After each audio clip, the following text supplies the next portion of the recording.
The sun slips away early in late December, not with drama, but with quiet certainty. In Rome, the light fades before most work is done. The marble streets cool quickly. Oil lamps begin to appear in windows, one by one, their flames small but steady, like promises that night will not win completely. The air smells faintly of smoke, damp stone, and cooked grain. Somewhere nearby, a door closes. Somewhere else, laughter rises, then softens. This is not a holy night yet, but it is a familiar one. Rome knows this darkness well. For centuries, Romans have watched the days shorten with a mixture of calculation and unease. Farmers know the fields are resting, but they also know that too much darkness feels dangerous. Soldiers know winter means stalled campaigns and restless camps. Families know that this is the time when stories are told more slowly, meals stretch longer, and the world seems to pull inward. December is not simply a month on a calendar. It is a season that presses on the mind. In Rome, time is not only measured, it is felt.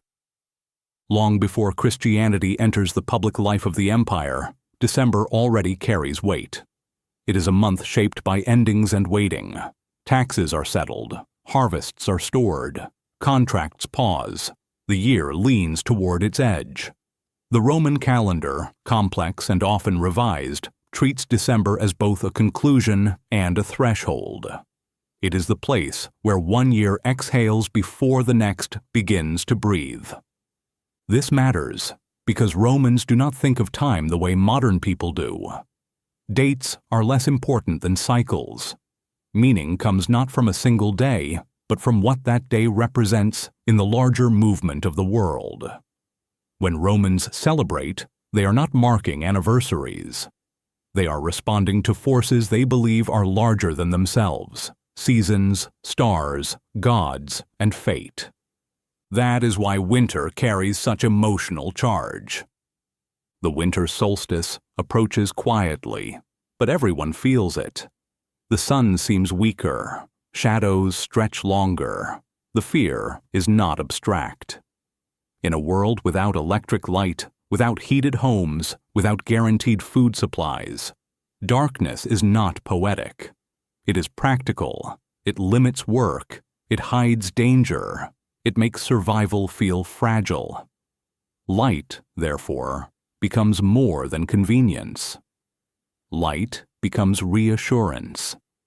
This is where the story truly begins, not with a manger or a crown, but with a city that has learned to survive by ritualizing its fear.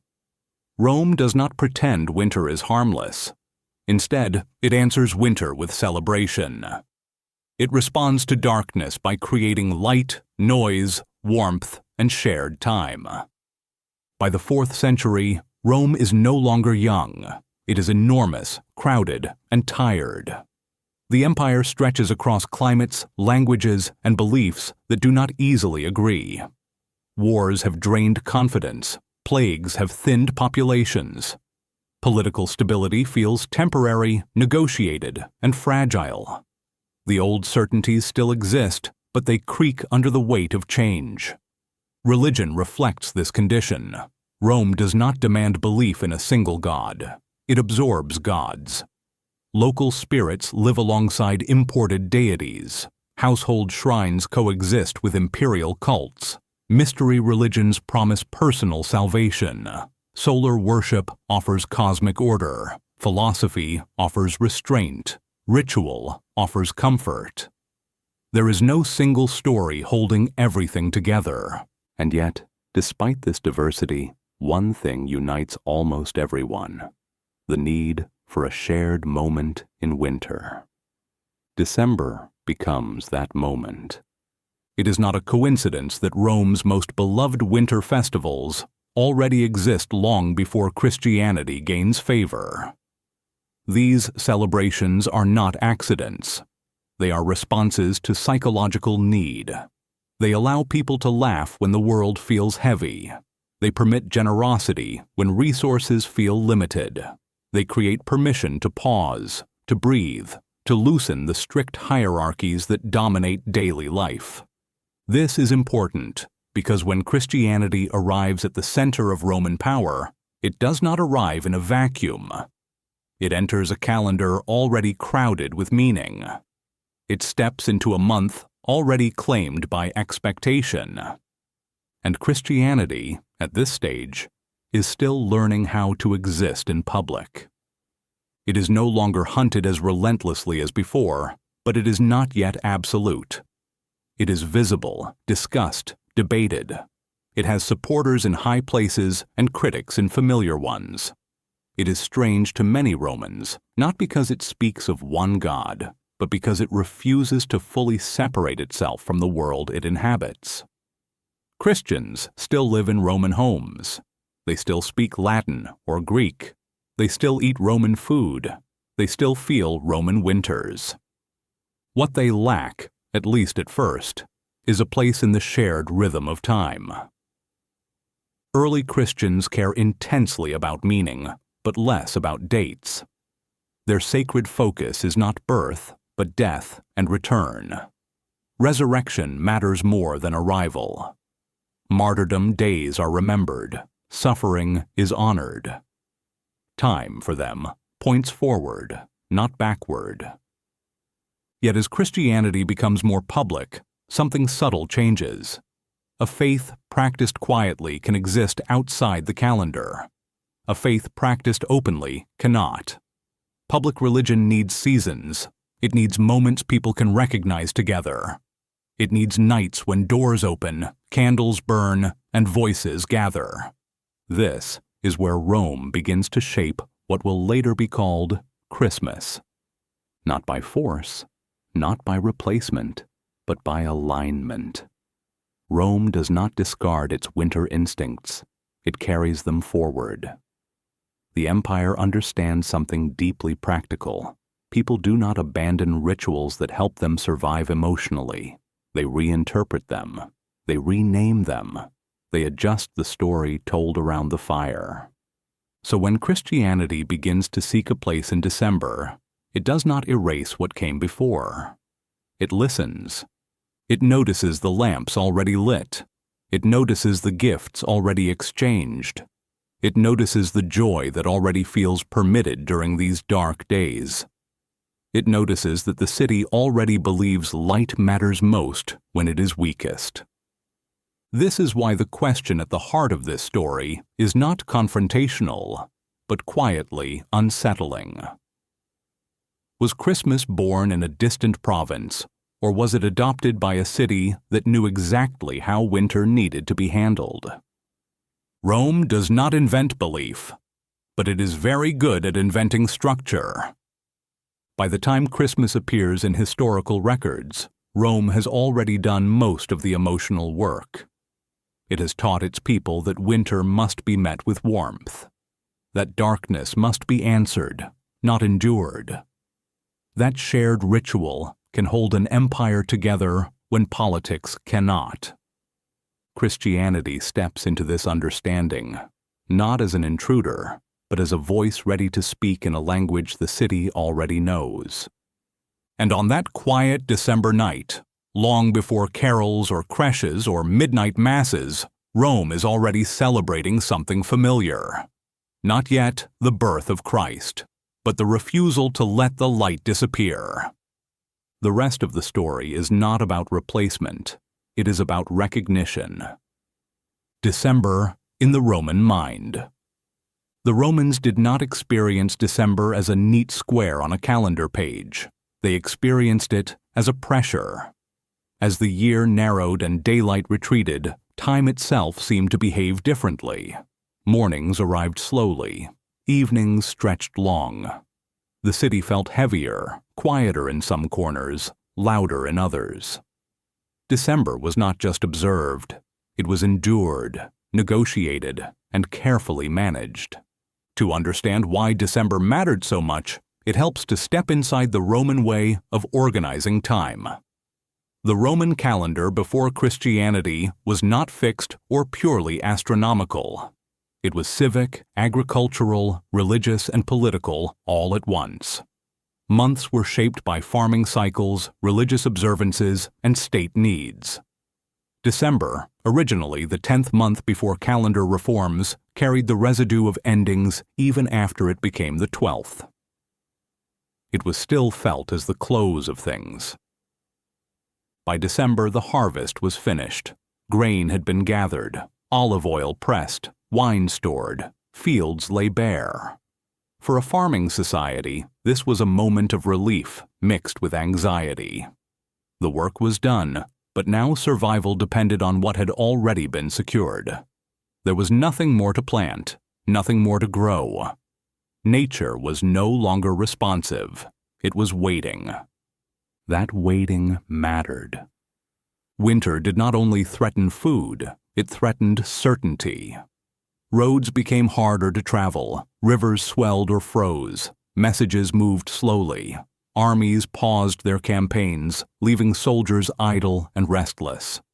In cities like Rome, where hundreds of thousands depended on grain shipments and complex supply chains, winter sharpened awareness of dependence. People felt how much they relied on forces beyond their control. This is where the psychological weight of the winter solstice enters the Roman mind. The solstice was not celebrated because Romans understood astronomy the way modern scientists do. It was observed because it felt like a turning point. The sun's decline seemed to stop. The days, after growing shorter and shorter, would finally begin to lengthen again. Even if the change was subtle, almost invisible at first, it mattered deeply. It meant the world was not sliding endlessly toward darkness. Darkness, in Roman thought, was never neutral. It was associated with danger, uncertainty, and loss of order. Night concealed crime. Shadows hid spirits. Darkness limited visibility, and limited visibility meant limited control. In contrast, light represented safety, clarity, and the presence of the divine. Gods were often associated with brightness, fire, or celestial bodies. To live in light was to live under protection. This is why Romans did not simply mark the solstice. They responded to it. They filled December with rituals that countered the fear of darkness. Fires burned longer. Lamps were lit earlier. Candles appeared not only for practical use, but as symbolic reassurance. The city glowed more in winter than in other seasons, not less. Light became a statement. The sun may weaken, but human community will not. It is also why Romans did not think of time as isolated dates. A single day meant little on its own. What mattered was balance, the movement between light and dark, order and release, labor and rest, discipline and permission. December was a month where balance felt threatened, so rituals were designed to restore it. Festivals clustered here for a reason. They allowed excess at a time of restraint. They permitted laughter when seriousness felt overwhelming. They softened hierarchy when social pressure felt tightest. In a rigid society, December offered controlled looseness. Rules bent without breaking. Authority relaxed without collapsing. This is not chaos. It is maintenance. The Roman state understood that emotional survival mattered as much as physical survival. A population that could not release tension would fracture. A city that could not celebrate together would divide along class, status, and belief. Winter was the most dangerous time for such fractures to widen. So December became social glue. This helps explain why any new religion seeking a place in Roman life had to speak the language of December. It was not enough to offer truth. It had to offer reassurance. It had to meet people where fear and hope already lived. Christianity, at first, did not do this. Early Christian communities were small, inward-looking, and focused on moral transformation rather than seasonal rhythm. They met quietly, often at night, but not to celebrate winter. Their gatherings were about memory and expectation, not cycles of nature. Time pointed forward toward an ending of history, not around in circles. But as Christianity moved closer to public life, it encountered the Roman calendar as a reality that could not be ignored. Public religion requires shared time. It requires moments that synchronize people's lives. It needs days when the entire city feels permission to pause, gather, and reflect together. Without this, belief remains private, fragmented, and fragile. December already provided this synchronization. It offered a ready-made emotional landscape. Anxiety about darkness, relief at light's return, a desire for warmth, generosity, and shared experience. These were not ideas Christianity needed to invent. They were feelings already waiting for interpretation. This is why winter religions thrive in Rome. They do not need to convince people that light matters. Everyone already believes that. They only need to explain what the light means. In Roman thought, light often meant cosmic order. The sun's endurance reflected the stability of the world. Even when empires struggled, the sun still rose. There was comfort in that predictability.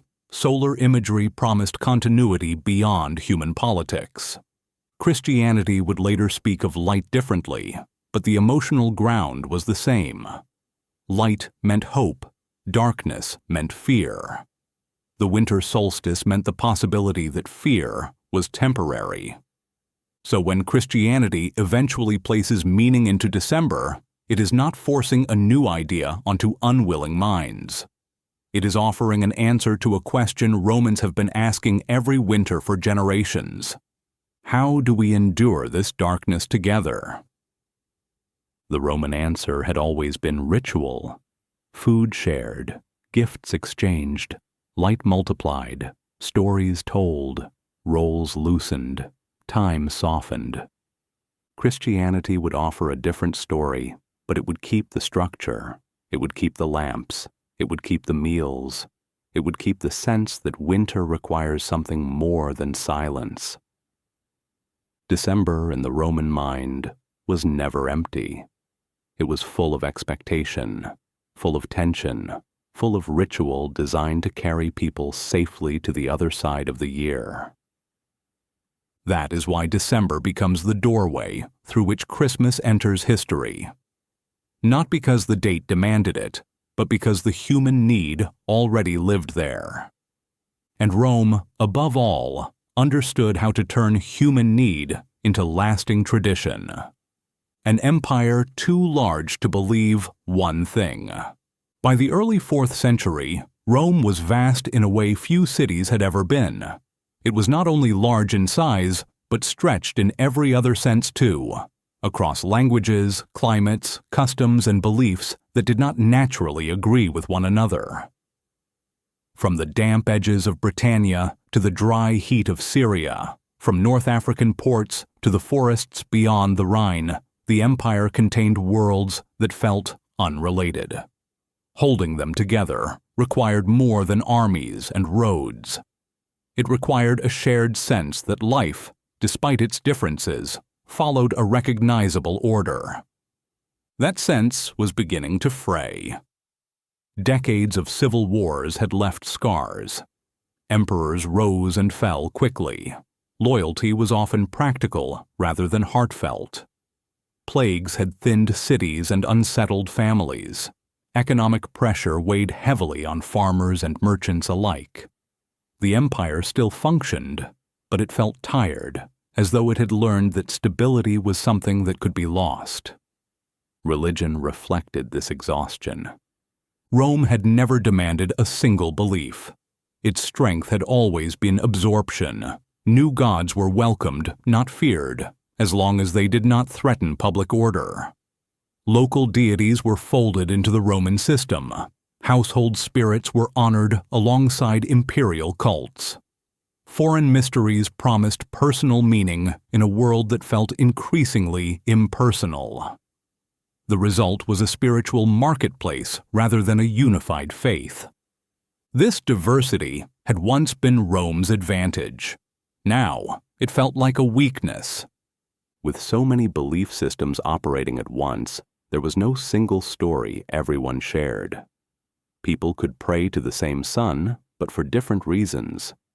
They could attend the same festival, but with different hopes. Public rituals still existed, but their meaning had thinned. Participation remained, but conviction varied. This created a quiet problem for the state.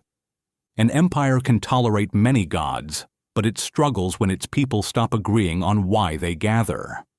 Without shared emotional moments, loyalty becomes transactional. Obedience becomes fragile. Identity fractures into smaller, competing pieces. Rome needed something that could speak across boundaries without erasing them. In this environment, Christianity was unusual, but not yet dominant. It was present, visible, and growing, but still numerically small compared to traditional cults. What made it stand out was not just its belief in one God, but its insistence on exclusivity. Christians did not simply add Christ to an existing pantheon, they reoriented their lives around him.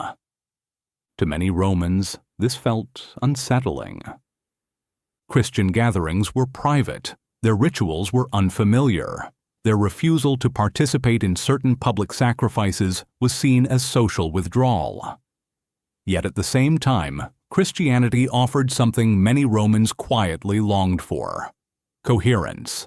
It presented a single narrative that explained suffering, promised justice, and gave meaning to endurance.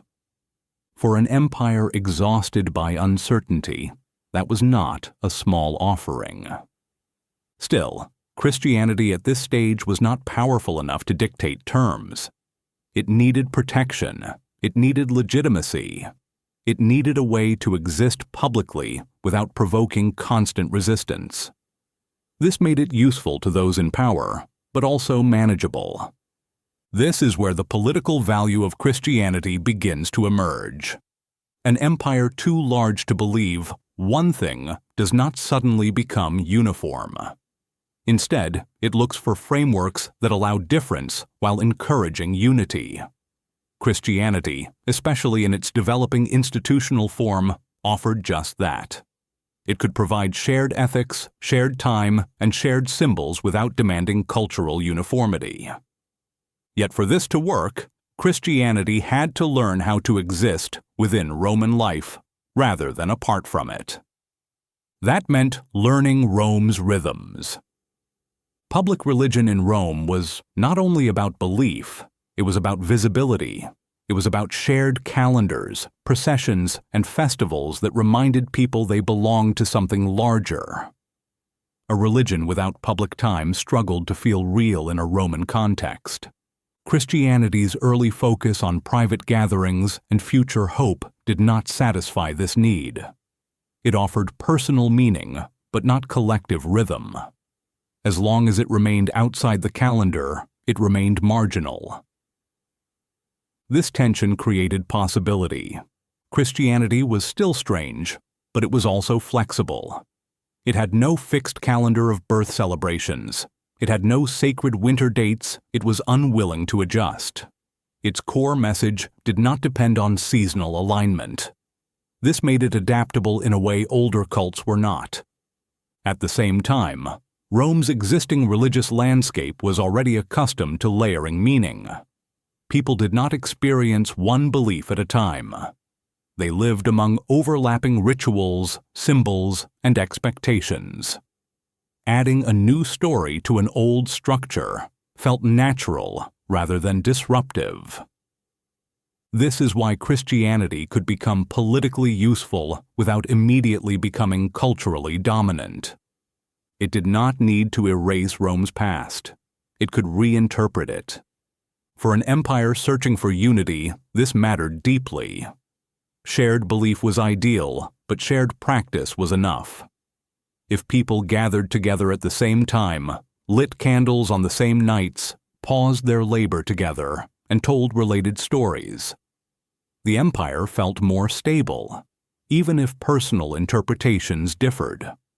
Winter offered the most powerful opportunity for this kind of alignment. Everyone already felt December's weight. Everyone already participated in winter rituals in some form. Everyone already believed that this time of year required something more than ordinary routine. Introducing new meaning here did not feel invasive. It felt responsive. This is why the story of Christmas does not begin with theological certainty, but with political and emotional pragmatism. Christianity, still a minority, still strange, still cautiously tolerated, finds itself in a moment where the empire needs what it can offer. Not doctrine, but coherence. Not argument, but shared time. Not replacement, but reinterpretation. There is no triumph yet, no declaration of dominance, only a quiet alignment of needs. Rome needs unity. Christianity needs space. December becomes the meeting ground. In an empire too large to believe one thing, the solution is not to force belief, but to shape rhythm. To create moments when difference softens and people gather anyway. To allow old habits to continue, but with new meaning slowly woven in. This is not the story of conquest. It is the story of negotiation. And in that negotiation, winter becomes more than a season. It becomes an opportunity. Constantine and the politics of faith. Constantine did not wake up one morning and decide to make Rome Christian.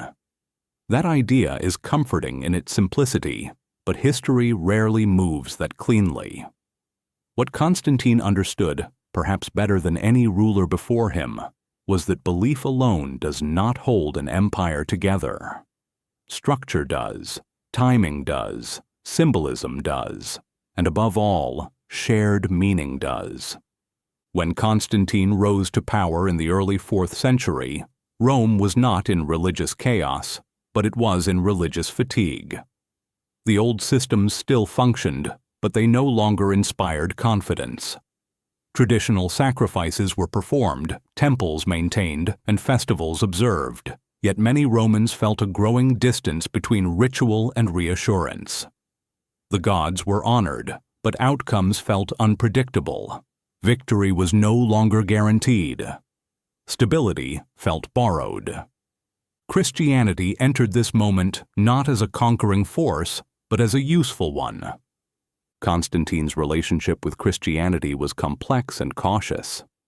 His famous conversion experience, often told as a sudden vision or divine encounter, should be understood less as a personal religious awakening and more as a political turning point.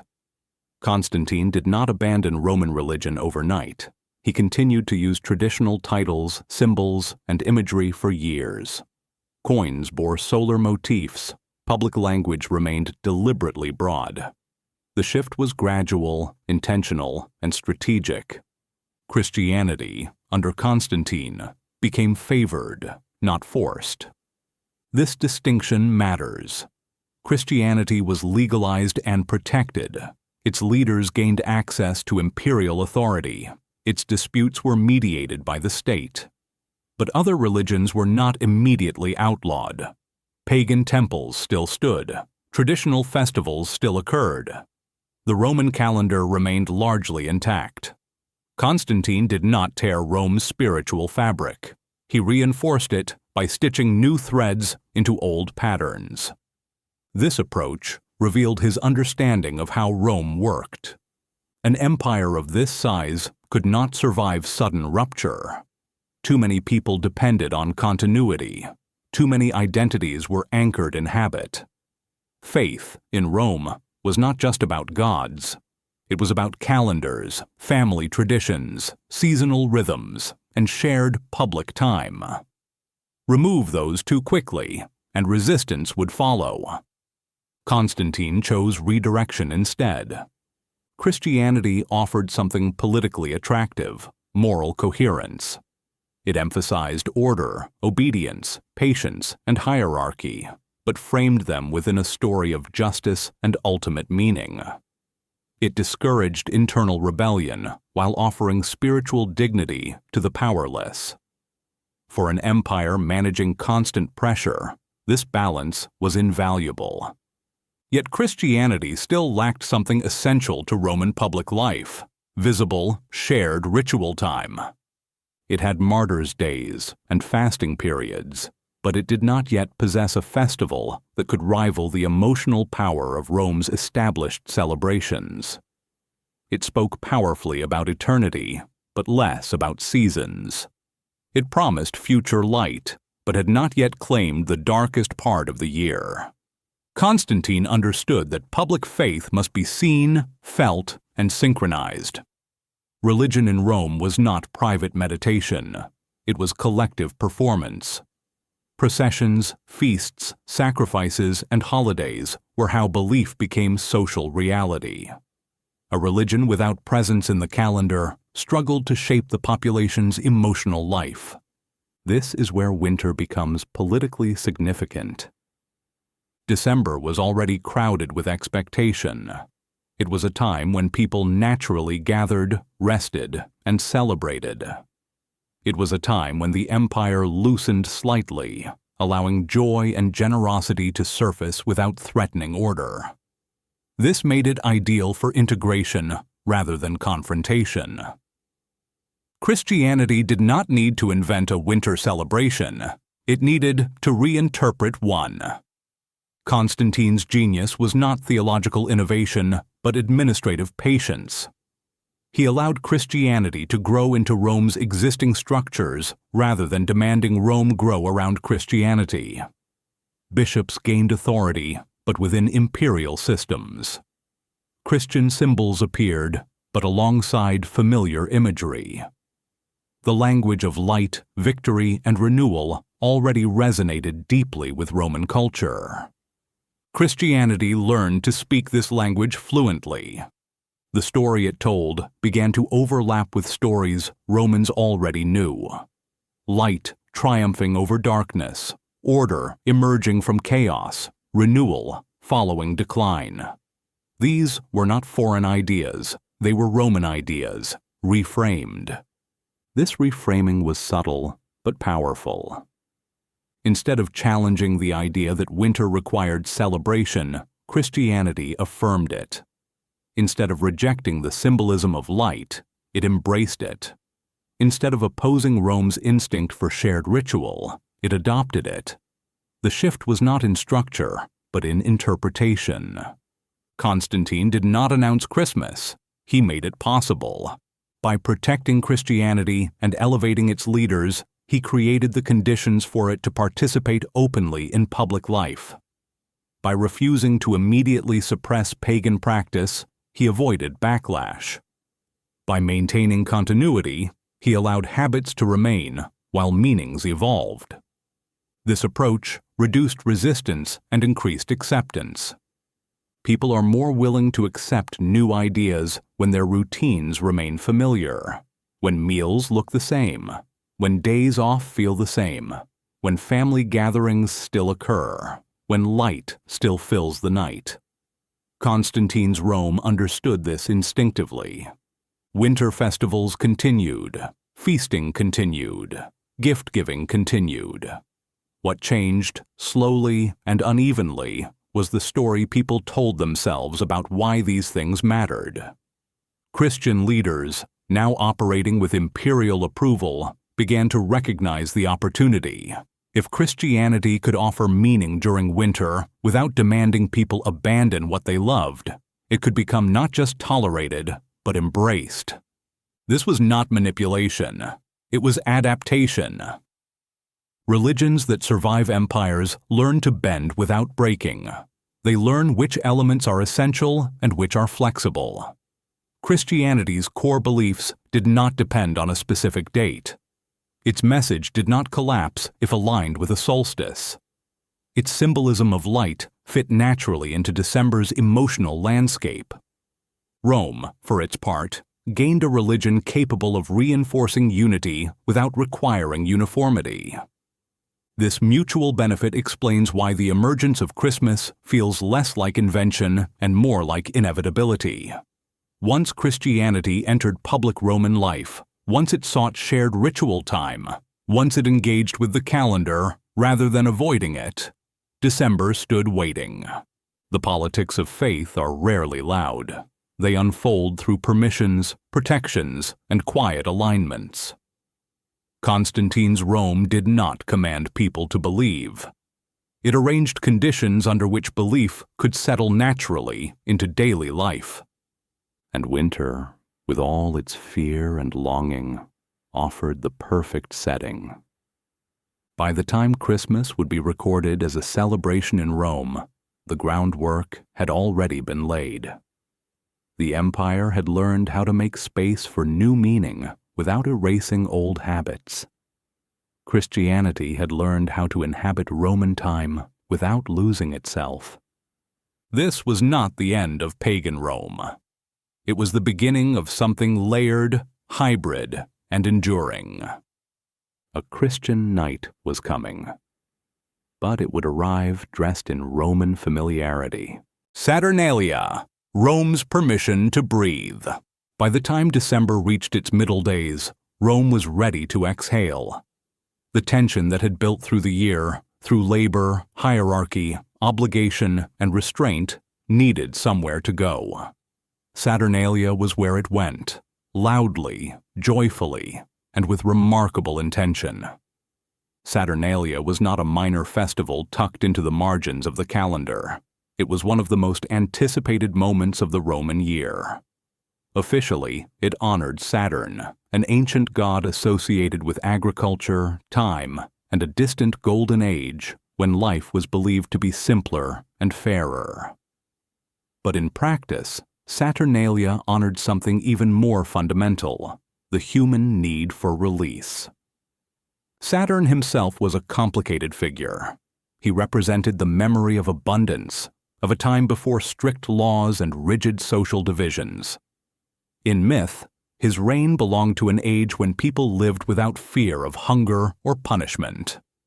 By invoking Saturn in winter, Romans were not longing for the past.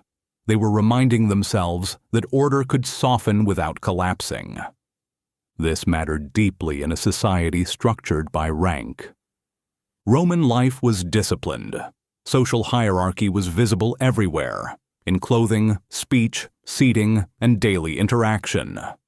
Slaves bowed, citizens commanded, status dictated behavior. Saturnalia temporarily rearranged this structure without threatening it.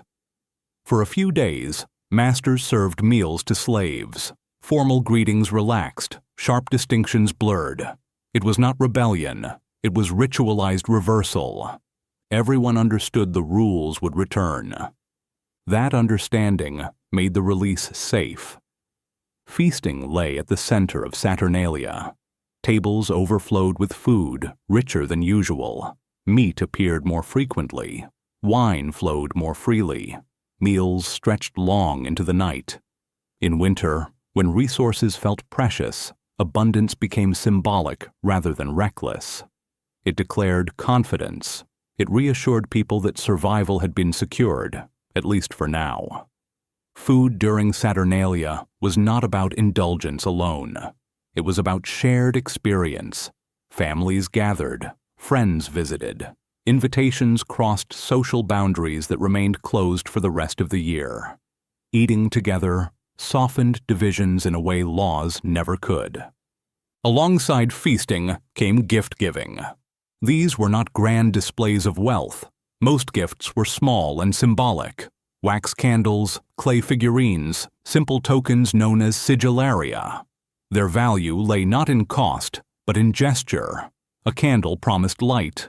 A figurine offered humor or affection. A small object carried the message, "I see you. I remember you." We endure this season together, light, featured, everywhere. Candles were lit not only to brighten rooms, but to create atmosphere. Fire warmed, reassured, and signaled hospitality. Houses glowed more brightly during Saturnalia than at any other time of year. The city itself felt warmer, even when the air was cold. noise also mattered. Laughter echoed through streets. Games were played openly, including gambling that would otherwise be restricted. Shouts replaced formal speech. Music drifted from doorways. This noise was not disorder. It was a controlled counterweight to silence. Winter could feel oppressive. Sound pushed back. Saturnalia also allowed something rare: emotional honesty. The pressures of Roman life were immense. Slaves endured constant subordination. Citizens carried civic duties. Soldiers faced long absences and uncertainty. Saturnalia offered temporary relief from these roles. People could acknowledge fatigue without shame. Joy was not earned through productivity. It was granted by tradition. This is why Saturnalia functioned as social medicine. It reminded people that they belonged to a community larger than their daily burdens. It affirmed that hierarchy, while necessary, was not absolute. It allowed humor to touch authority without threatening it. In a rigid system, this flexibility was essential for long-term stability. Importantly, Saturnalia was not spontaneous chaos. It was scheduled, anticipated, and carefully bounded. Its very predictability made it effective. People could endure hardship knowing relief was coming. That knowledge alone had value. This rhythm, discipline followed by release, kept Roman society resilient. By the 4th century, Saturnalia had expanded beyond its original single day. Celebrations stretched across several days, sometimes blending into other winter observances. This expansion reflected how much people relied on it. As life grew more complex and stressful, the need for structured joy increased. Saturnalia did not compete with belief systems. It transcended them. You did not need to think deeply about Saturn's mythology to enjoy Saturnalia. Participation did not require theological commitment. It required presence. This made the festival remarkably inclusive. Everyone, regardless of personal belief, understood how to participate. This inclusivity would later become crucial. When Christianity began to search for ways to exist publicly in Rome, it encountered Saturnalia not as a rival, but as a model. Here was proof that winter celebration worked, that gift-giving mattered, that light mattered, that joy could be ritualized without threatening order. Christianity would not adopt Saturnalia directly, but it would inherit its emotional logic. The idea that winter needed celebration did not belong to any one god. It belonged to human survival. Saturnalia had taught Rome how to breathe during its darkest season. It had taught people that joy could be disciplined and still feel real. This is why Saturnalia's influence lingered even as beliefs shifted. When new meanings entered December, they did not erase Saturnalia's structure. They settled into it. Feasting remained. Gifts remained. Candles remained. The suspension of normal time remained. What changed was the story told around these acts. Instead of honoring Saturn's golden age, people would eventually speak of a divine arrival. Instead of recalling a mythic past, they would imagine a sacred beginning. But the emotional need, the permission to breathe, stayed exactly the same. Saturnalia gave Rome a template, not for belief, but for survival. It showed that in winter, people need more than warmth.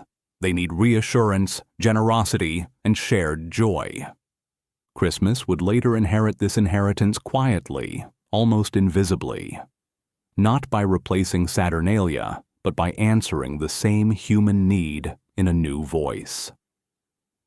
Long before a Christian night was named, Rome already knew how to celebrate the darkness. Light before Christ, Sol Invictus. Before Christianity ever spoke of light, Rome already worshipped it, not as metaphor, not as poetry, but as presence. The sun was not distant or abstract in Roman life.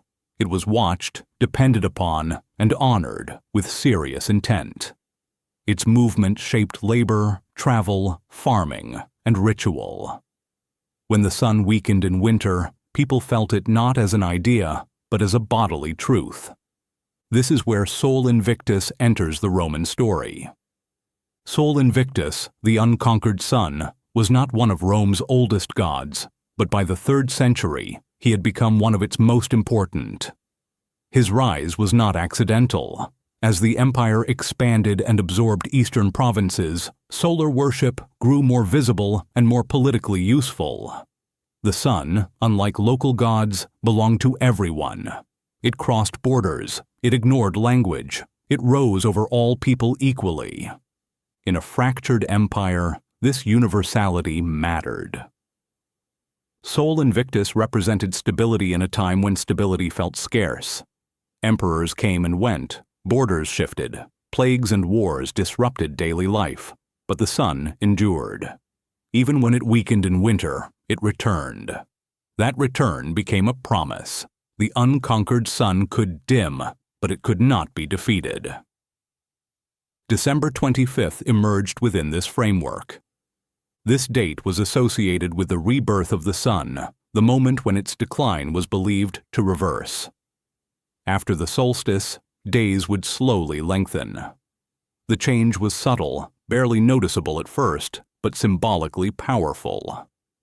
The darkest point had passed. Light was on its way back.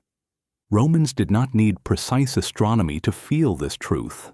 They felt it emotionally. Winter began to loosen its grip. The future no longer felt entirely closed. Celebrations tied to Sol Invictus emphasized this reassurance. Light was honored publicly. Fires burned. Lamps multiplied. The sun's endurance became a model for imperial endurance. Emperors aligned themselves with solar imagery to suggest their rule was just as inevitable, just as sustaining.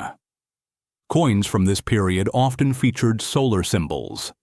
Imperial language spoke of renewal, victory, and eternal order. The sun became political without losing its cosmic meaning. Importantly, solar worship did not demand exclusivity. People could honor the sun while still honoring other gods. Sol Invictus did not replace existing beliefs. It hovered above them, offering a shared symbol without erasing local practice. This flexibility made it attractive to rulers and citizens alike. Light, in Roman thought, already carried layers of meaning. It signified protection. Streets lit by lamps felt safer. Homes filled with candlelight felt welcoming. Light extended productive hours and shortened fear. Darkness concealed danger. Light revealed order. This symbolism did not belong to one cult. It belonged to daily life. That is why light festivals clustered around the winter solstice across cultures within the empire. From Rome to distant provinces, people responded to the same human experience.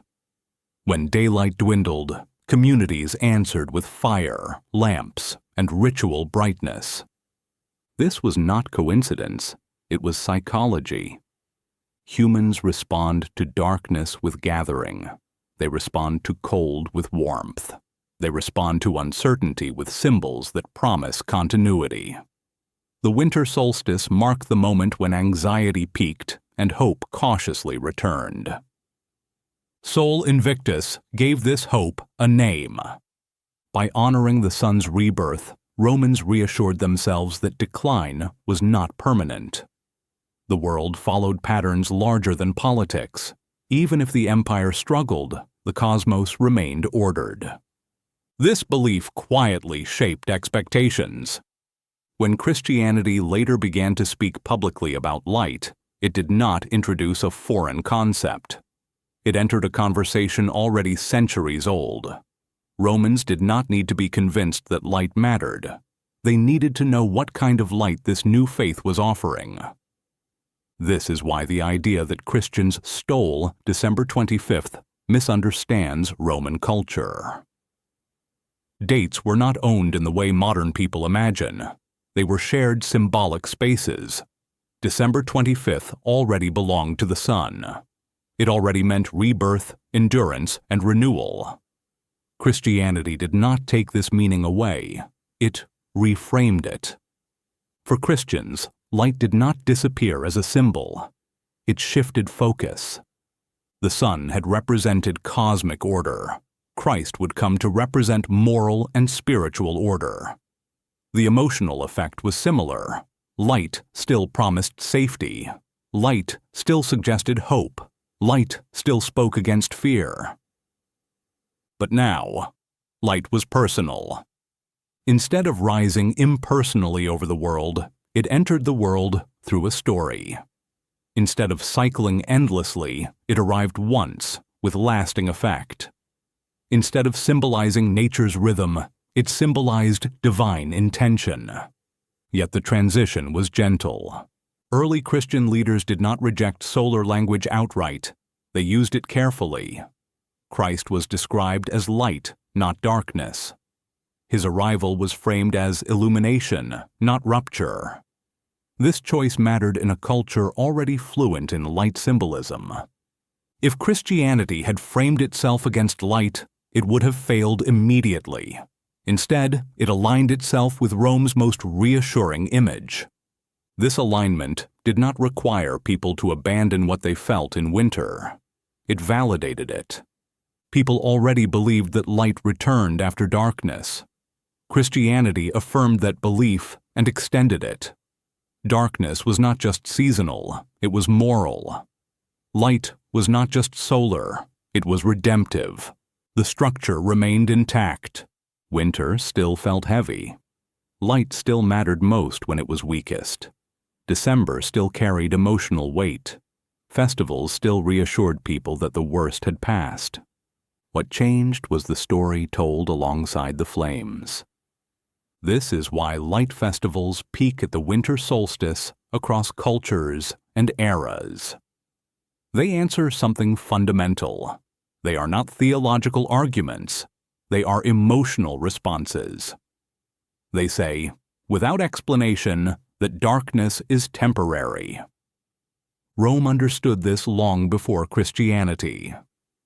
Sol Invictus did not disappear when Christmas emerged. Its language faded slowly, absorbed rather than erased. The unconquered sun gave way to a different kind of victory, one that did not rise and fall daily, but claimed permanence. Yet the lamps still burned. Candles still glowed in windows, homes still filled with light against the cold, streets still shimmered against early nightfall. The human need remained unchanged. Christianity did not invent winter hope, it inherited it. By the time December 25th would be remembered as a sacred birth, the city had already been trained to see that date as meaningful. The darkest point of the year had already been named. Light had already been promised.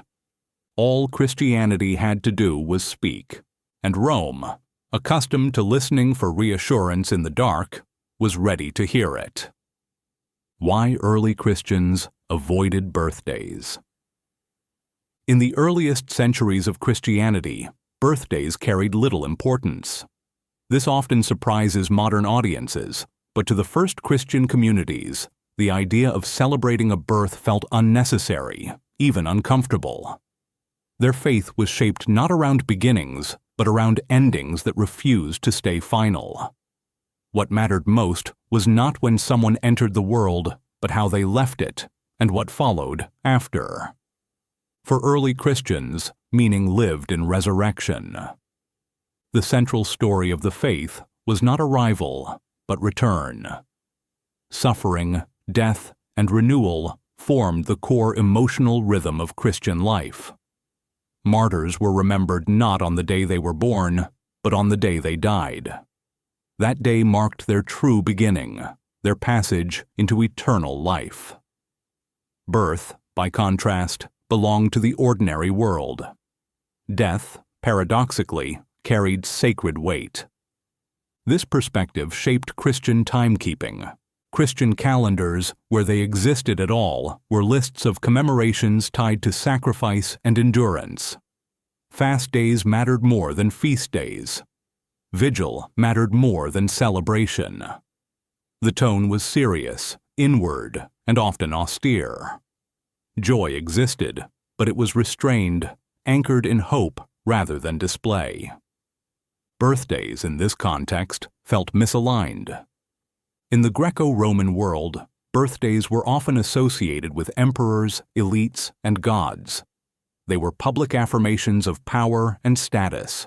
Rulers celebrated their births to reinforce authority. Temples marked divine birthdays to solidify cult loyalty. For a faith that emphasized humility and rejection of worldly status, this association felt uncomfortable. There was also a moral hesitation. Some early Christian writers viewed birthday celebrations as indulgent or even self-centered. Marking one's own birth seemed to elevate the individual rather than the divine. It risked drawing attention away from the message of self-denial and transformation. In a community often facing persecution, public celebration of identity carried risk. So Christianity, at first, avoided birthdays almost entirely. This included the birth of Jesus. The Gospels themselves offer few details about the timing of Jesus' birth. There is no explicit date, no instruction to celebrate it. The focus remains on his teachings, his death, and what followed. Early Christians did not feel this absence as a problem. They were not looking for a calendar anchor. They were looking for meaning that transcended time. This worked as long as Christianity remained marginal. A small, inward-facing community can exist without public rhythm. Private gatherings suffice. Shared belief binds people together without requiring synchronized celebration. Time remains flexible, fluid, and personal. But as Christianity moved into public life, this changed. Once Christianity began to receive imperial protection and visibility, it encountered a new set of pressures. It was no longer only about belief, it was about presence. Public religion in Rome required visible moments that everyone could recognize. It required shared pauses in work, shared light in darkness, shared language for hope. Without this, Christianity risked remaining an abstract philosophy rather than a lived culture. This is where the question of birth quietly returned. Not as theology first, but as structure. A public faith needed seasons. It needed narrative rhythm. It needed moments that people could anticipate and prepare for. Resurrection already occupied spring. That left winter open. Winter, already heavy with symbolism, needed a story that could meet its emotional weight. The idea of a divine birth began to serve this need. This was not a rejection of earlier beliefs, but an expansion of them. Resurrection remained central. Death still carried meaning. But birth could now be understood differently. Not as self-celebration, but as divine humility. Not as power asserted, but as power entering vulnerability. This reinterpretation mattered. By reframing birth as an act of descent rather than ascent, Christianity avoided the problem that had once troubled it. This was not an emperor demanding honor. This was a God choosing obscurity. Birth became a symbol of closeness rather than dominance. Even so, the date remained undecided. Early Christian thinkers debated various possibilities. Some calculated based on symbolic numerology. Others tied conception to the spring equinox. Still others resisted the idea altogether. There was no consensus and no urgency. That urgency would come from Rome. As Christianity settled into public life, it faced a simple question: when do we gather together in winter? Without an answer, it would always feel incomplete.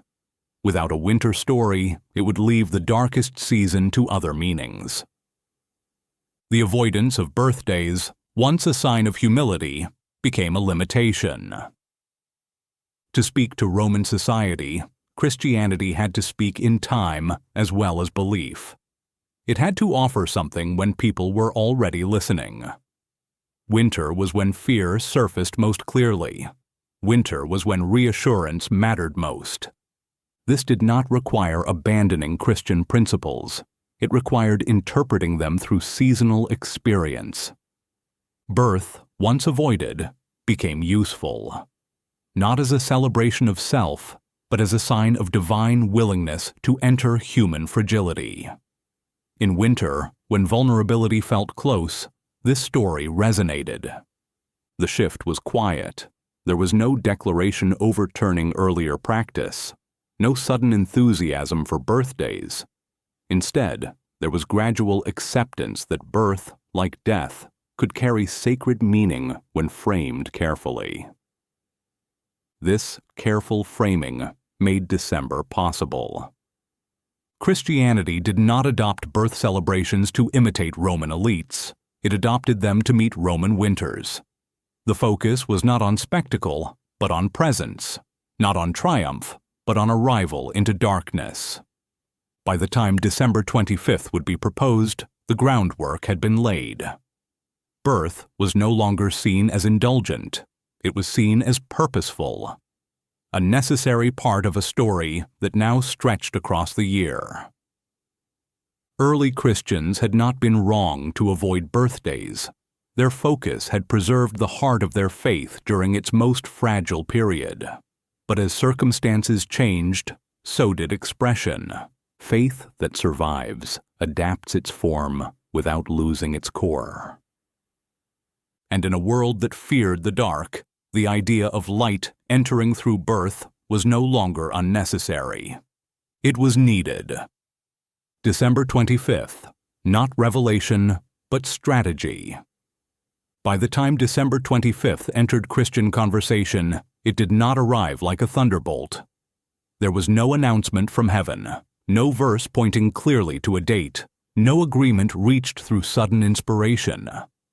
What emerged instead was something far more Roman in character, a practical decision shaped by habit, timing, and human need. This matters because December 25th was not chosen because it solved a mystery. It was chosen because it solved a problem.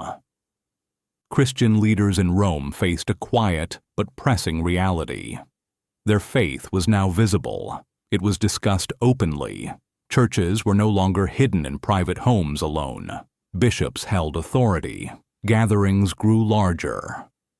Christianity was no longer just something people believed. It was something they practiced together. But practice needs rhythm. Without shared moments in the calendar, belief stays fragmented. One group meets here, another there. Some fast, some feast. Some gather quietly, others not at all. A public religion needs a shared pause, a moment when people stop together, light candles together, and speak the same story aloud. Winter demanded that pause. December already carried expectation. People were already prepared to celebrate. They already gathered, exchanged gifts, and rested from labor. Choosing a winter date was not an act of takeover. It was an act of alignment. And December 25th already meant something. It marked the turning point of darkness. The sun, once thought to be in retreat, began its slow return. Even those who did not follow solar cults understood the feeling.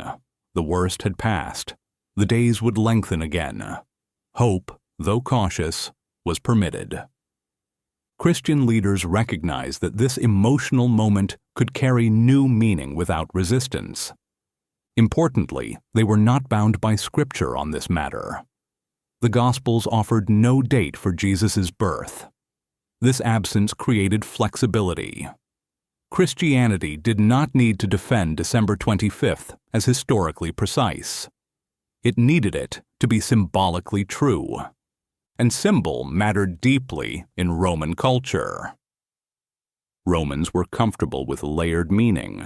A single day could carry civic, religious, and emotional significance at once. December 25th did not need to stop being associated with the sun to take on new meaning. It could hold both, at least for a time. This is where modern accusations often misunderstand the moment. To say December 25th was borrowed implies theft, but in Roman culture, meaning was shared, not owned. The calendar was a public space. New stories entered it by conversation, not by force. Christianity did not remove Sol Invictus from December. It spoke alongside it, gradually offering a different explanation for the same emotional experience. Light was still returning. That had not changed. What changed was what that return signified. For Christians, the return of light did not merely promise another seasonal cycle. It pointed to a moral and spiritual claim. Light had entered the world not just as a cosmic event, but as a presence. Darkness was no longer only environmental. It was human. Fear, injustice, suffering, and uncertainty lived inside people as much as outside them. December 25th allowed Christianity to say, "This is when light meets darkness directly." This was not cynical. It was coherent. Adaptation is not deception. It is survival. Religions that refuse to adapt often disappear. Those that endure learn how to speak the emotional language of the societies they inhabit. Christianity's core message did not depend on a calendar date. Its ethics, stories, and hopes remained intact regardless of timing. What changed was presentation. By choosing December 25th, Christianity learned to speak Roman fluently. It did not demand people abandon their sense of winter meaning. It offered to interpret it differently. Instead of the sun overcoming darkness through endless cycles, light entered history once, with lasting effect. Instead of reassurance repeating every year, hope took on permanence. This distinction mattered to those listening closely. Yet for many ordinary Romans, the transition was gentle enough to feel almost invisible. Winter still brought rest. Gifts were still exchanged. Candles still glowed. Families still gathered. What they heard alongside these acts slowly shifted. Stories were told differently. Songs sounded different. The reason for the celebration became quieter, more inward, more reflective. There was no universal agreement, and no instant transformation. Some Romans continued to honor the sun as they always had. Others found meaning in the Christian story. Many held both ideas at once for a long time. This overlap was not confusion. It was cultural reality. Change in Rome rarely happened through replacement. It happened through layering. December 25th endured because it did not demand immediate loyalty. It allowed people to remain familiar with their own habits while absorbing new meaning at their own pace. It respected the emotional logic of winter rather than challenging it. It acknowledged that people did not celebrate darkness because of theology, but because of fear and hope. Christianity met those feelings where they lived. This is why December 25th outlasted other proposed dates. Some early thinkers suggested spring dates tied to symbolic calculations. Others proposed different winter moments. But December 25th already worked. It already carried weight. It already gathered people. In Rome, effectiveness mattered more than originality. Christian leaders understood that if faith was to shape public life, it needed to shape time. Choosing a date was not about accuracy, it was about resonance. December 25th resonated deeply. Over time, as Christianity grew more dominant, the solar associations faded. The sun did not disappear from the sky, but it disappeared from official explanation. Light remained, but its source shifted. What had once been cosmic became personal. What had once been cyclical became historical. Yet the structure stayed intact. This is why December 25th never feels arbitrary, even to those who know its history. It feels right because it answers something ancient. It speaks to the human experience of winter without requiring explanation. Darkness falls. Light arrives. We gather. We hope. Christianity did not invent this rhythm. Rome did. By choosing December 25th, Christianity stepped into a stream already flowing. It did not redirect the water completely. It added a current that would, over time, become dominant. This was not revelation. It was strategy, but strategy shaped by empathy rather than control. Faith learned to live inside the calendar rather than outside it. Meaning learned to travel through habit rather than argument. And Rome, once again, demonstrated its quiet genius. It showed that lasting change does not come from erasure, but from alignment. That the most enduring traditions are those that feel familiar, even when their stories are new. December 25th did not announce itself as revolutionary. It simply arrived, settled in, and stayed. And because it stayed, it became sacred. The first Roman Christmas, 336 AD. By the time Christmas appears in the historical record, it does so without spectacle. There is no grand announcement, no sweeping reform of the calendar, no sudden change felt across the streets of Rome. Instead, the first recorded celebration of Christmas in the city arrives quietly, almost modestly, as though it understands the power of restraint. The year is 336. What we know comes from a Roman calendar known as the chronograph of 354, which preserves an earlier list of observances. Among them appears a simple line noting the birth of Christ celebrated on December 25th in Rome. There is no description of decorations, no mention of crowds, no record of imperial involvement. Just a date, a marker, a sign that something new has settled into the city's sense of time. This silence is telling. The first Roman Christmas was not designed to compete with Saturnalia or solar festivals in volume or noise. It did not need to. Those celebrations already existed.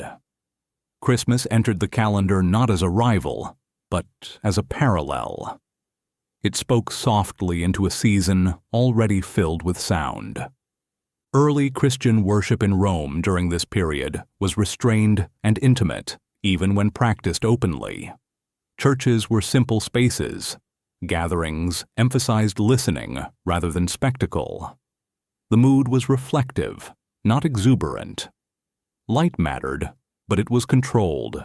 Candles and lamps rather than fires and torches. This was deliberate. Christian leaders understood that their strength lay in contrast, not imitation. Saturnalia offered laughter, excess, and release. Solar festivals offered cosmic reassurance. Christmas, in its earliest form, offered stillness. It invited people to pause rather than shout, to listen rather than perform. Services were likely held at night or early morning, times already associated with vigilance and meaning. Chants replaced shouting. Scripture replaced games. The act of gathering itself carried significance. In a city accustomed to public ritual, choosing quiet was a statement. This quiet did not mean emptiness. Candlelight filled spaces with warmth and intimacy. Voices rose together in simple patterns. Familiar stories were told slowly. The language of light appeared again, but now it pointed inward. Light was no longer only something that returned in the sky. It was something that arrived among people. There were no trees, no carols in the modern sense, no elaborate decorations, but there was familiarity. Candles had always mattered in December. Gathering had always mattered. Sharing food likely followed worship, not as public feasting, but as communal care.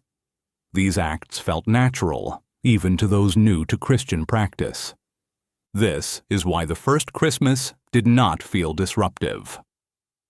For many Romans, it may not have registered as something entirely new. It looked like another winter gathering, another sacred pause layered into the season. The difference lay not in behavior, but in explanation. The story being told was different. Instead of Saturn's golden age or the sun's rebirth, Christians spoke of a birth that carried meaning beyond cycles. This was not a god rising above the world, but entering it quietly. Not a symbol visible to all, but a presence revealed through story and reflection. This subtlety mattered. Rome was used to gods who demanded attention. Temples dominated skylines, processions filled streets, sacrifices smoked publicly. Christianity's refusal to compete on these terms made it harder to dismiss as mere spectacle. The first Roman Christmas felt inward rather than outward. This inwardness aligned well with the emotional atmosphere of winter. As days shortened, people naturally turned toward home and interior spaces.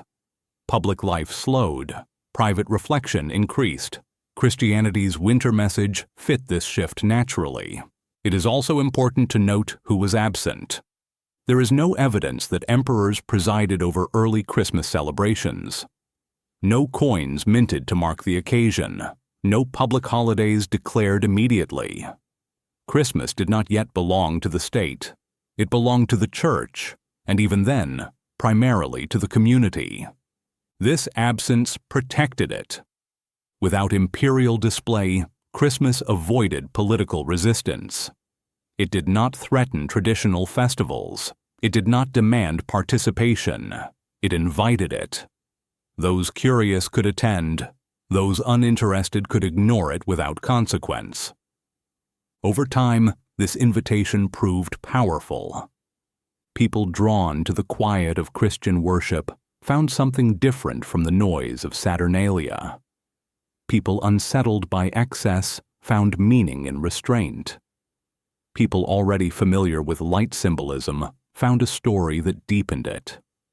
This coexistence defined the early decades of Christmas in Rome. Saturnalia continued. Solar observances continued.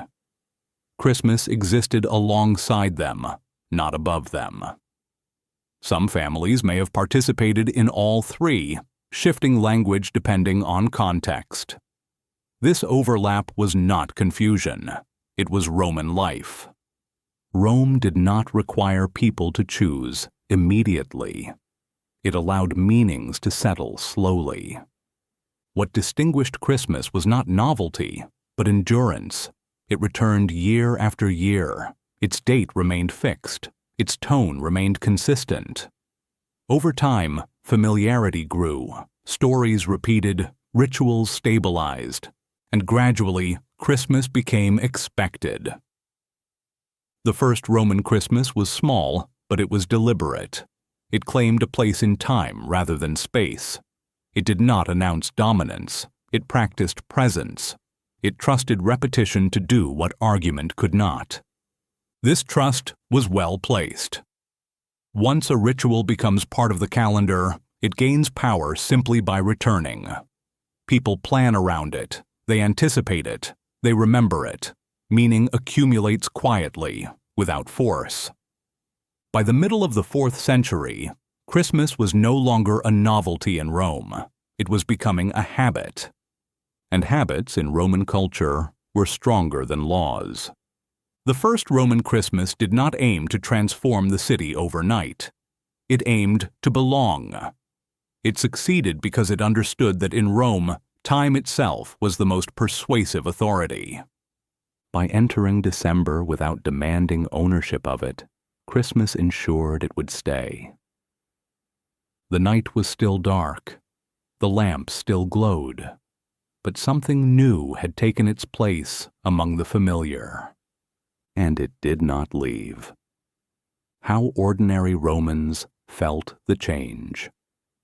For most Romans, change did not arrive as an announcement. It arrived as a feeling, a subtle shift in the atmosphere of familiar days, a new story spoken alongside old habits. Life did not divide neatly into before and after. It continued, adjusted, and slowly took on additional meaning. This was especially true in winter. Families still gathered in December as they always had. Meals still stretched longer in the evenings. Lamps were still lit early and left burning late. The streets still carried laughter and noise at certain hours and fell quiet at others. None of this disappeared when Christmas entered the calendar. What changed was not what people did, but how they spoke about why they did it. Gift-giving continued. Small tokens were exchanged among family members, friends, and neighbors. Candles remained popular, practical, and symbolic. Figurines still appeared. The act itself felt unchanged. Giving during winter had always been a way to acknowledge shared survival. It said, without explanation, that no one faced the season alone. Under Christianity, the gesture gained an added layer.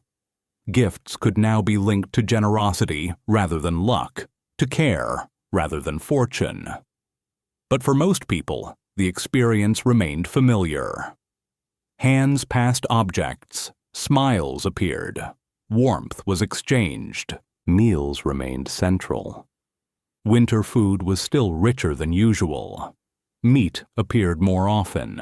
Bread and wine were shared slowly. Conversations lingered.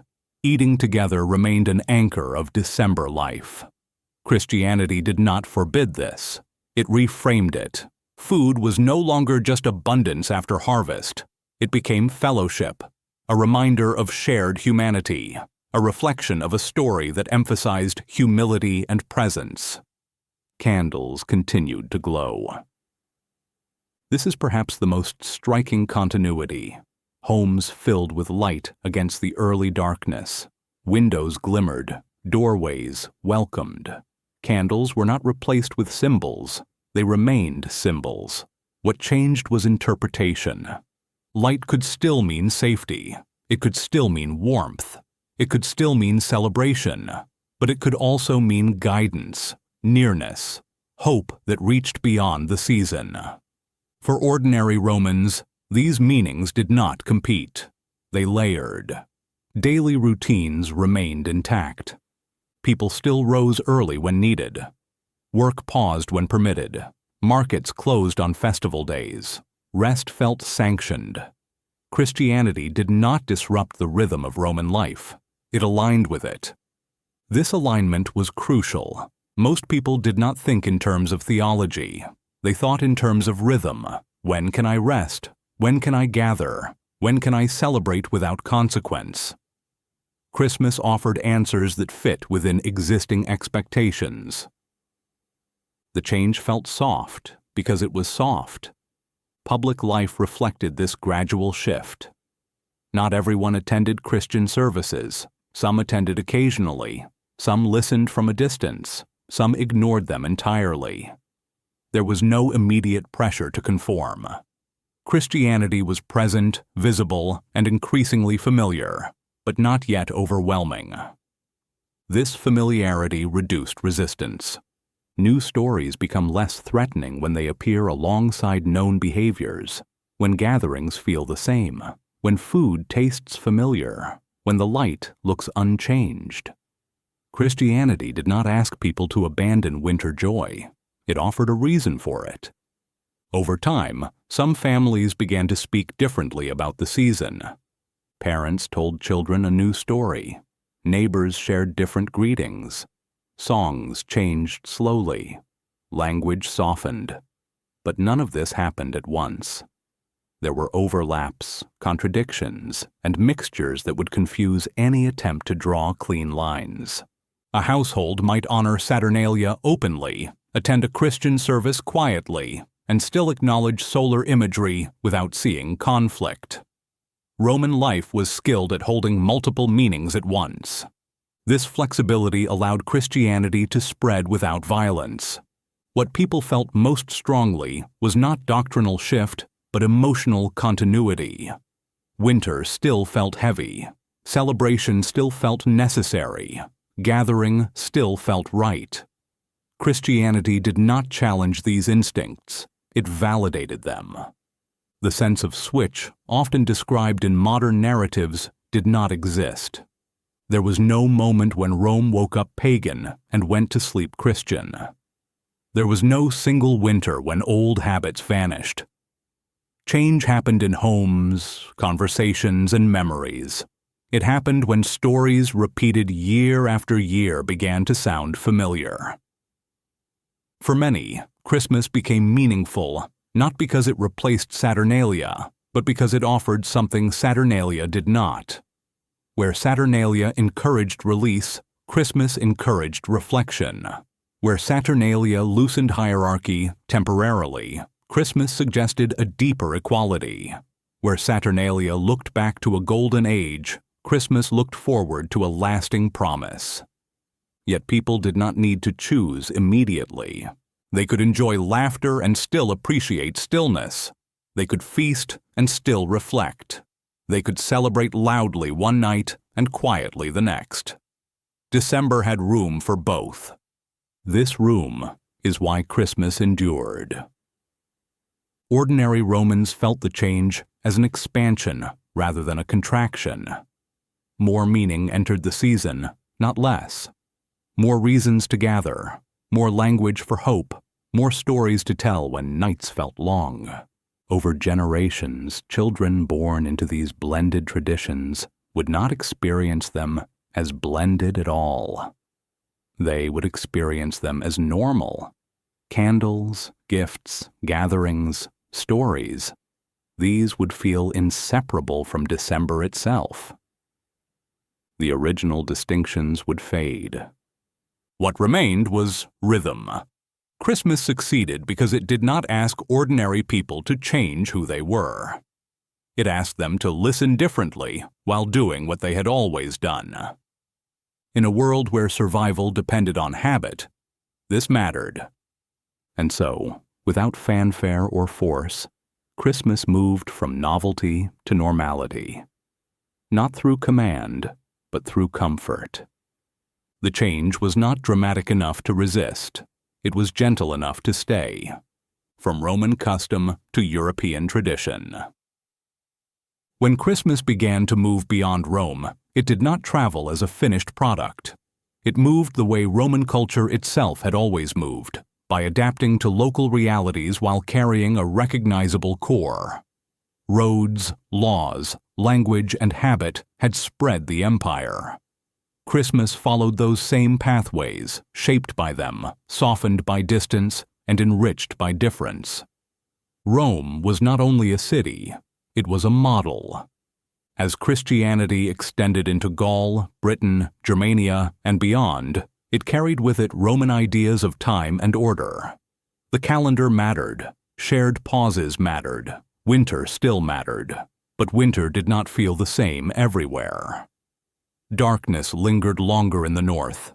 Cold pressed harder. Forests replaced stone streets. The Roman winter needed adjustment. Christmas adjusted easily. This flexibility explains its survival. December 25th did not demand identical expression. It offered a framework: light in darkness, gathering in cold, meaning in stillness. These ideas translated well, even when climate and culture changed. In Gaul, where rural life remained strong, Christmas blended with agricultural rhythms. Winter feasts already existed. Fires already burned long into the night.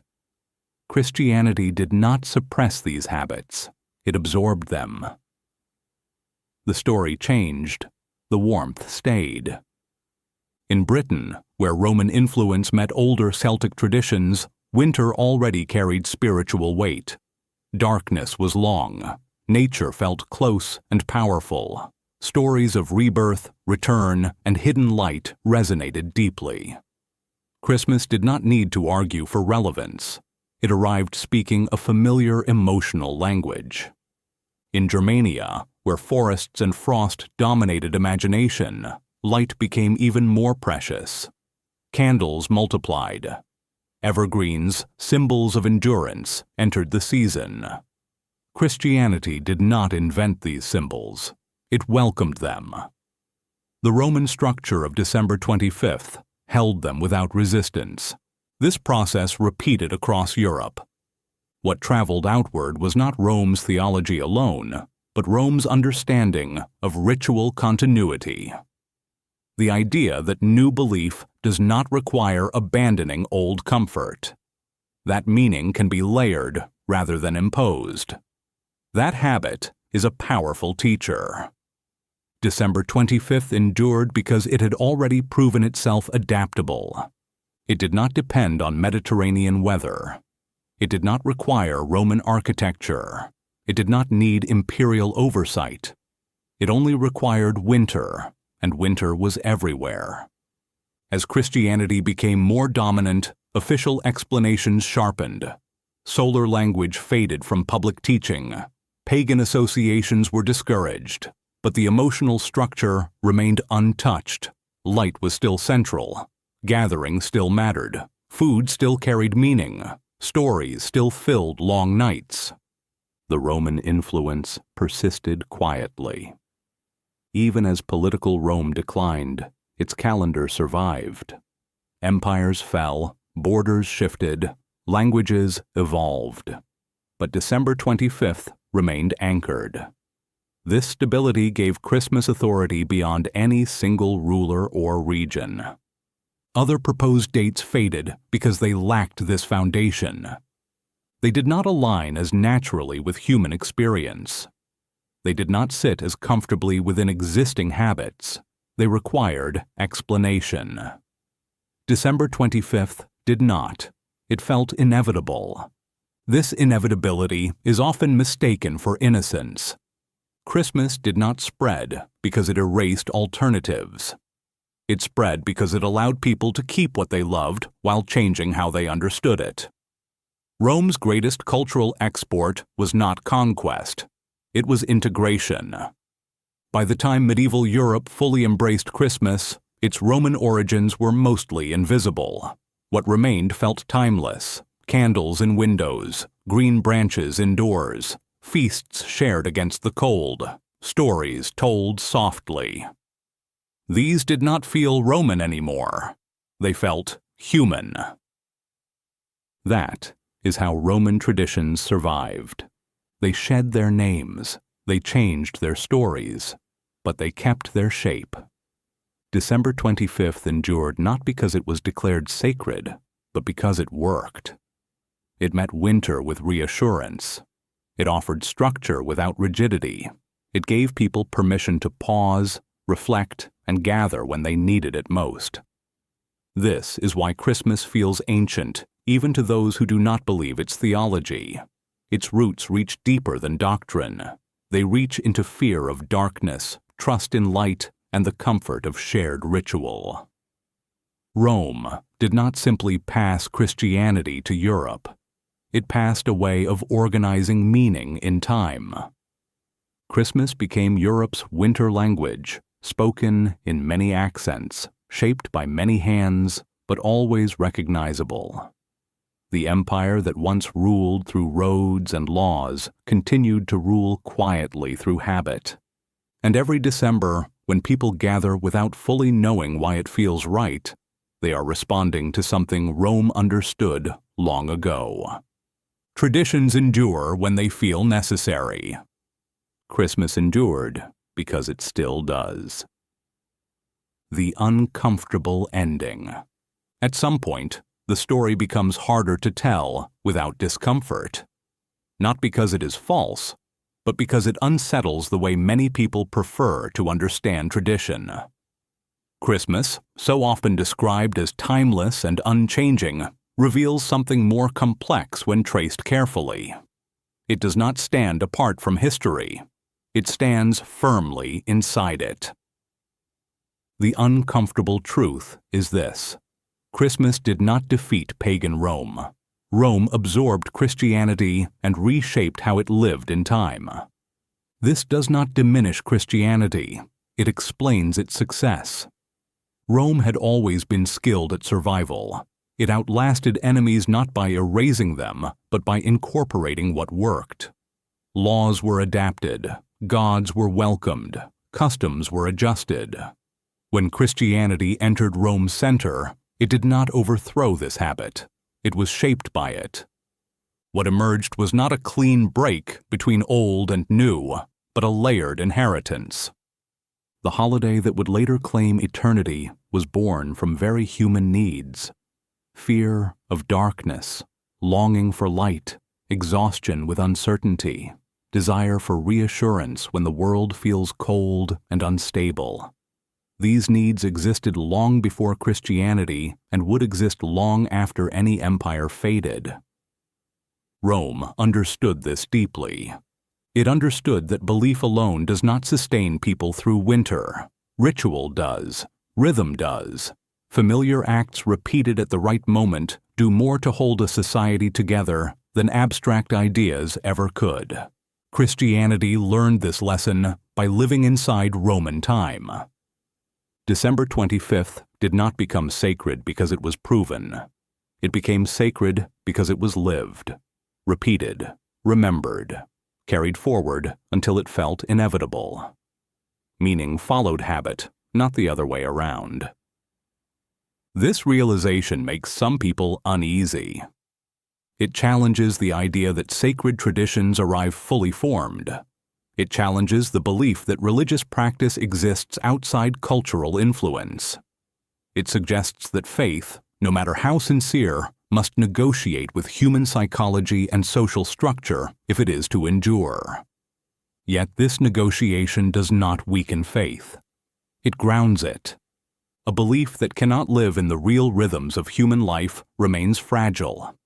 Christianity survived not because it rejected the world it entered, but because it learned how to speak to it. It learned when people needed stillness, when they needed warmth, when they needed story. Winter was when people needed all three. Christmas did not arrive to correct Rome. It arrived to answer Rome. It answered the fear that the light might not return. It answered the fatigue of endless hierarchy. It answered the quiet anxiety that life, left to itself, might slide into darkness without meaning. Rome had answered these fears before with Saturnalia and Sol Invictus. Christianity answered them with a different story, but it did not change the question. This continuity is what allowed Christmas to last. If Christmas had demanded that people abandon their instincts, it would have failed. If it had insisted on purity over familiarity, it would have remained marginal. Instead, it allowed people to feel what they had always felt in winter, while offering a new way to understand it. That is why Christmas feels both ancient and intimate. It does not belong exclusively to theology or history. It belongs to experience, to lamps in windows, to meals shared slowly, to nights when people feel closer because the world outside feels colder. This is also why Christmas remains powerful even for those who do not believe its story literally. The structure still works. The rhythm still answers something real. The need for light has not changed. Every December, people repeat gestures that are older than their explanations. They gather, they decorate, they exchange gifts, they pause, they speak of hope. They do this whether they attend church or not. They are responding to winter. Rome did not invent this response, but it perfected how to ritualize it. The unsettling conclusion is that Christmas owes as much to empire as it does to faith. Not because it was imposed, but because it was organized, shaped, anchored in time by a culture that understood how humans survive long nights. This does not make Christmas less meaningful. It makes it more honest. It reveals a tradition that has always lived at the intersection of belief and habit, of sacred story and practical need, of longing for eternity and fear of the dark. Perhaps that is why Christmas has outlived so much else. Empires fall, theologies evolve, but winter returns every year. Darkness still arrives early. People still feel the same quiet unease when the days shorten, and they still respond the same way. They light candles. They gather. They tell stories about light entering the world. Whether they name that light cosmic, divine, or simply human, the act remains. Rome understood that once. Christianity learned it. Europe carried it forward. And every year, without realizing it, people participate in a ritual older than doctrine. A ritual shaped by an empire that knew survival required more than strength. It required meaning placed carefully in time. So, when we say Christmas is eternal, we might mean something simpler and more unsettling. It endures because it works. And because in the deepest sense, we are still celebrating like Romans, meeting darkness together and refusing to let it have the final word. As the lamps dim and the city grows quiet, the story settles back into the night where it began. Rome no longer rules the world. Its emperors are names in books. Its temples are ruins. Yet something it shaped still returns every winter, almost without being noticed. When December arrives, people slow down. They light candles even when electric light is easy. They gather even when life feels busy. They exchange small things that carry meaning far beyond their price. They speak, softly or aloud, about hope, warmth, and the idea that darkness does not last forever. They do this instinctively. They do it whether they think of Saturn, the sun, Christ, or nothing at all. That is the quiet legacy of Rome's winter wisdom. It taught the world that survival is not only physical, it is emotional, psychological, communal. Winter is not defeated by endurance alone, but by shared ritual placed at exactly the right moment. Christmas did not erase that understanding. It carried it forward. So, when the night grows long and the year feels tired, people still respond the way Romans once did. They pause. They gather. They create light together. They tell a story that makes the darkness feel temporary. And perhaps that is why this night has never truly belonged to one empire, one religion, or one time. It belongs to winter itself, to the human need for reassurance when the world feels uncertain. The names change. The stories evolve. The candles remain. Thank you for spending this quiet time here, where history lingers softly and the past whispers rather than shouts. If you'd like to continue wandering through these long nights and ancient stories, you'll find more waiting for you just beyond this one. Until then, let the light stay with you a little longer.